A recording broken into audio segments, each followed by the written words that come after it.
Welcome to అన్ఫా kitchen fest. ఈరోజు recipe వచ్చేసి పప్పుల పొడి అండి. ఈ పప్పుల పొడి ఇడ్లీ దోశలోనే కాదు అన్నంలో కూడా పర్ఫెక్ట్గా సెట్ అవుతుంది. ప్రతి ఒక్కరు చేసే పప్పుల పొడి వేరు, నేను చేసే పప్పుల పొడి వేరు. చాలా హెల్దీ వేలో ఈ పప్పుల పొడిని ప్రిపేర్ చేస్తున్నాను.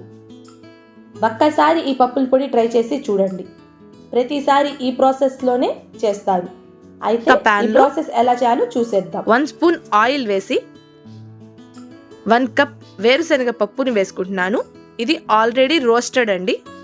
గ్రామ్స్ వైజ్లో చెప్పాలంటే 50 గ్రామ్స్ దాకా ఉంటుంది. అందులోనే 1 కప్ పుట్నాల పప్పు కూడా వేసి ఇలా బాగా రోస్ట్ చేసుకోవాలి.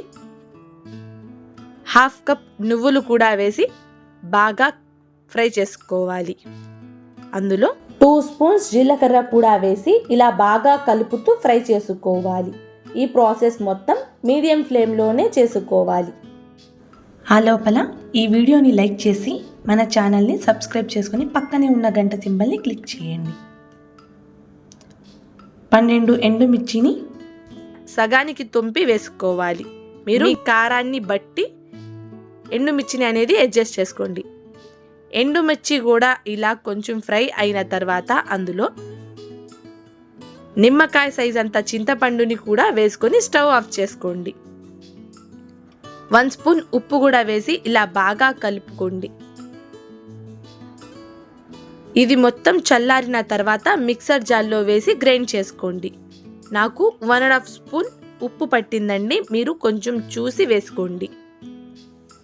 ఇలా కొంచెం బరకగా గ్రైండ్ చేసిన తర్వాత అందులో 12 వెల్లుల్లి రెమ్మలను కూడా వేసి ఒకసారి గ్రైండ్ చేసుకోండి. మీరు ఈ టైంలోనే సాల్ట్ సరిపోకపోతే ఇంకొంచెం సాల్ట్ని యాడ్ చేసుకోండి.